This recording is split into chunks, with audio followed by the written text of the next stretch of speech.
पतंगबाज और door mafia ने एक और मां की गोद उजाड़ दी। आजकल सोशल मीडिया पर एक वीडियो बहुत वायरल है। फैसलाबाद का एक आसिफ इशफाक नामी नौजवान किसी काम से मोटरसाइकिल पर जा रहा था कि अचानक रास्ते में कटी पतंग की डोर गले पर फिरने की वजह से वो धड़ाम से नीचे जा गिरता है और उसकी गर्दन से खून के फवारे उबल पड़ते हैं और ये खूबसूरत नौजवान तड़प तड़प कर अपनी जान दे देता है। इस सब का जिम्मेदार कौन है? कौन है जो इसका जवाबदेह है? हमारी इंतजामिया हमारे मुहाफिज सत्तू पीकर सो रहे हैं। हम एक बेहिस मुर्दा जमीर कौम है। हमारे अंदर का इंसान मर चुका है। इस तरह का वाकया जब तक हर किसी के साथ पेश ना आ जाए हम कभी भी ठीक नहीं हो सकते, क्योंकि इस वाकये के बाद अभी भी पतंगे बिक रही हैं, डोर बनाने वाले डोर बना रहे हैं, बेचने वाले बेच रहे हैं और खरीदने वाले खरीद रहे हैं। इस बदतरीन खेल और शौक की वजह से आज तक सैकड़ों लोग मौत की आगोश में पहुंच चुके हैं, जिनमें नौजवानों और बच्चों की एक बहुत बड़ी तादाद शामिल है। ये कैसा खेल और शौक है जिससे आप लोग किसी भी नौजवान को मौत की वादी में पहुंचा देते हैं, एक अच्छा खासा हंसता बसता घर उजाड़ देते हैं। कितनी माओं की गोदें उजड़ चुकी हैं, कितने लोग हैं जो यतीम हो चुके हैं, कितनी औरतें बेवा हो चुकी हैं। लेकिन इस सब के बावजूद हम मुर्दा जमीर लोग कभी भी इस शौक से बाज नहीं आएंगे। अरसा दराज से हम इस तरह के वाकयात सुनते आ रहे हैं। किसी का शोहर शहीद हो जाता है, किसी का भाई मर जाता है, बच्चा दही लेने घर से निकलता है, उसकी गर्दन डोर फिरने की वजह से कट जाती है। और अब यह खूबसूरत नौजवान जो न जाने किस काम से जा रहा था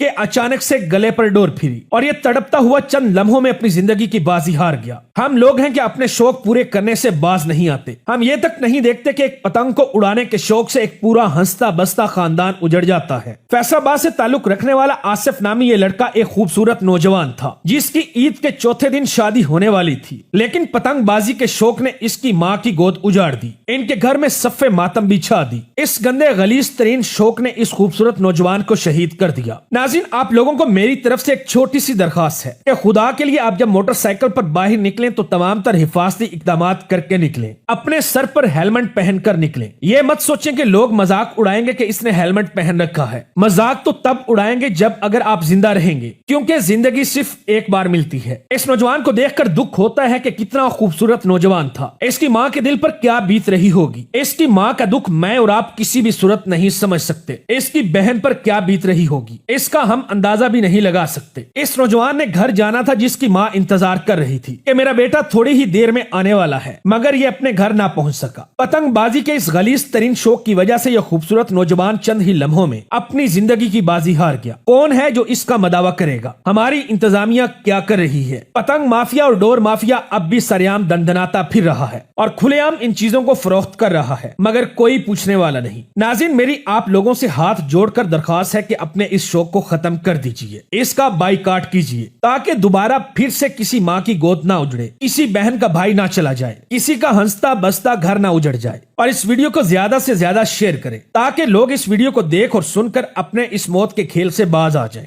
वीडियो अच्छी लगे तो दोस्तों के साथ फेसबुक, व्हाट्सएप और दीगर सोशल मीडिया साइट्स पर भी शेयर करें ताकि हमारी हौसला अफजाई हो सके। डोर लग गई, गिर गया, डोर लग गया ज्यादा गले में। उसने कहा जी बच गया है, कहते जी नहीं बचा। जब ये पता चला उसकी तो समझ लें बात ही खत्म हो गई ना। उसने फौरन से मेरा ख्याल सबसे पहले मुझे ही कॉल की है। तो मुझे उसने सबसे पहले बताई, मैं असर की नमाज पढ़ के घर आया हूँ, तो अभी मैंने अपनी गाड़ी गराज में लगाई है। तो साथ ही कॉल आ गई, उसी समय मैं अपनी वाइफ को लेके, वालदा को लेके, बच्चों को लेके भाग आया। पता चला, मैंने 3 दफ़ा रास्ते में फ़ोन किया, बस यही कहा जी वो आसिफ की गर्दन कट गई, आसिफ की गर्दन कट गई। ये नहीं बताया कि वो फौत हो गया। हम उसी स्पीड से आ रहे हैं कि भाई पता नहीं कितनी चोट लगी है कितनी नहीं। जब यहाँ पहुँचे आके देखा कि इतनी अवाम, कोई 1000, 1500, 2000 का मजमा रोड पर, ब्लॉक रोड, सिंगल रोड पे हम वन में आए हैं। मिसेज मेरी साथ में, वो परेशान न डाल, वो गिर गई रोज़े की हालत में। जब देखा तो वो ऐसे था जैसे कोई ऊँट ज़िबा किया हो, इतना खून, इतनी ब्लीडिंग। वीडियो आप सब लोगों ने देखी है कि वो डोर लगती गिरा। और देखें कि गिर के जब बंदा बाइक से गिरता है ना تو اتنی چوٹیں آ جاتی ہیں نا یہاں پہ یہاں پہ یہاں پہ، کم از کم یہ 2 پوائنٹ نا گر جائے بائک سے تو لازمی ہوتے. میں نے خود غسل دیا ہے, ایک چوٹ بھی نہیں ہے, صرف 3 نشان ہے یہاں پہ بازو پہ ایسے ڈاٹ کے. تو گردن بالکل نہیں ہے, سر تن سے جدا ہے. یہ حال ہے. میں یہاں سے اسٹچ کروایا میں نے خود, پوسٹ مارٹم آفس میں ساتھ تھا. تو یہ سمجھ لیں جیسے بکرے کی گردن پہ چھری چلی ہوتی ہے نا تو الگ سے ہو جاتی, تو وہ ایسے تھے. اگر ہم ایسے اٹھا کے چارپائی پہ رکھتے نا تو اس کی گردن نیچے گر جانی تھی. اور جب میں ادھر اسٹچ کروا رہا ہوں نا تو یہاں سے جڑائی شروع کی ہے اور گردن کی بیک سینٹر تک سلائی ہوئی ہے. پھر اس کی حالت ایسی تھی کہ وائٹ سوٹ پہنا تھا اور چہرہ بالوں سے لے کے نا تو ناخنوں تک پاؤں کے سرخ تھا, کپڑے بھی ایسے ہی تھے اور نیچے سے جسم بھی ایسے ہی تھا. پھر ادھر دوبارہ غسل دیا پوسٹ مارٹم آفس میں, وہاں سے کپڑے چینج کروا کے کفن چینج کروا کے پھر ایمبولینس میں لے کے. اور یہاں پہ تو قیامت برباد. میں کہہ رہا ہوں کہ جی وہ گلی کی اینڈ تک آپ دیکھ لیں کتنی بڑی گلی ہے, جگہ ہی نہیں تھی, اتنی عوام اتنی دنیا. آپ کی اہلیہ جو کہ بہن تھی ان کی, تو ان کی کیا حالت تھی؟ ان کی آصف کی والدہ کی کیا حالت ہے؟ وہ دیکھیں جی, میں نے آپ کو بتایا کہ جب ہم ڈسکور روڈ پہنچے تو وہ ایک دفعہ تو زمین پہ گر گئی. پھر میں اسے ساتھ لے گیا, ہم پہلے لائڈ ہاسپٹل گئے, وہاں نہیں ملے ہمیں, گاڑی پہ تھی وہ, میں بائک پہ ہو گیا تھا. وہاں پہ وہ گر گئی, مدہوش ہوگی, بے ہوش ہوگی, سمجھ لیں اسے نڈال ہوگی, پتہ ہی نہیں تھا کہ کیا ہو رہا ہے. پھر میں نے بھائی سے کہا آپ اسے گھر لے جاؤ اس کی والدہ کے پاس, تو میں دیکھتا ہوں وہ کدھر ہے. میں پھر سول گیا, وہاں پہ بھی نہیں. وہ اصل میں انہیں نا وہی بات کہ اسٹریچر نہیں ملا, چارپائی نہیں ملی, وہ اپنی گاڑی میں جو ڈالا ہے اس میں رکھ کے لے رہے تھے. انہوں نے تھانہ جنگ بازار سے کہتے جی مجھے بعد میں بتایا ڈی ایس پی صاحب نے کہ وہاں سے چارپائی لی, اس پہ رکھ کے لے کے آئے.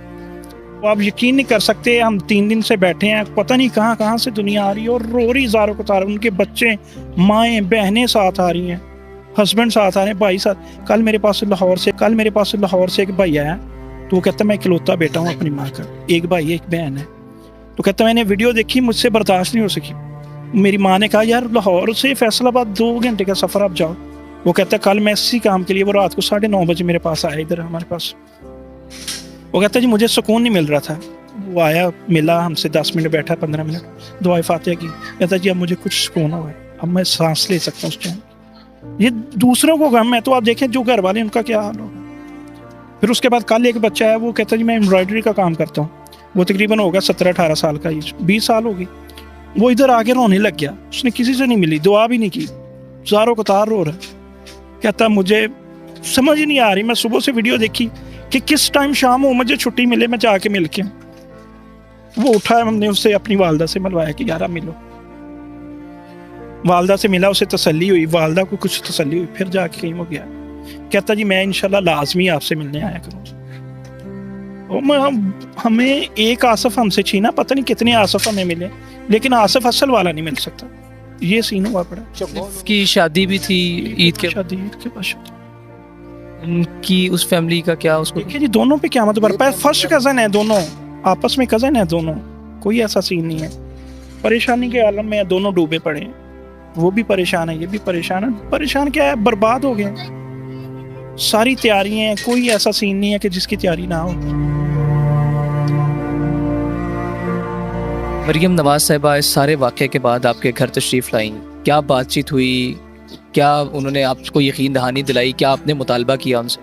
یقین دہانی, پہلی بات تو وہ آئی ہیں افسوس کرنے کے لیے, ظاہر تعزیت کے لیے. دوسری بات یہ کہ ہم نے ایک ہی موقف رکھا ہے کہ جی دیکھیں جو یہ مینوفیکچرر ہے نا پتنگ کے ڈورز کے, آپ ان کو بند کریں گے نا تو یہ گلی محلے عام ٹریڈر شاپس پہ نا ختم ہو جائے گی. تو اگر آپ ان کو نہیں بند کریں گی تو یہ کبھی نہیں ختم ہو سکتی. انہوں نے یقین دہانی کرائی کہ انشاءاللہ اس پہ ضرور ایکشن لیا جائے گا. وہ کہتے اتنا بڑا حادثہ ہوا ہے تو ہم اتنی دور سے آئے ہیں آپ کے لیے, تو انشاءاللہ کوشش کریں گے کہ آئندہ کوئی ایسی بات نہ سننے کو ملے. دوسرا ڈی ایس پی صاحب نے بھی جس دن سے یہ وقوع ہوا ہے اس دن کے بعد بہت سختی دیکھی ہے. پتنگ بازی نہیں کوئی اتنی دیکھی ہم نے, سختی تو بہت ہوئی ہے, لیکن کیا فائدہ تب ہوئی ہے جب سارا معاملہ ہی خراب ہو گیا. اب تو جا چکا ہے آصف.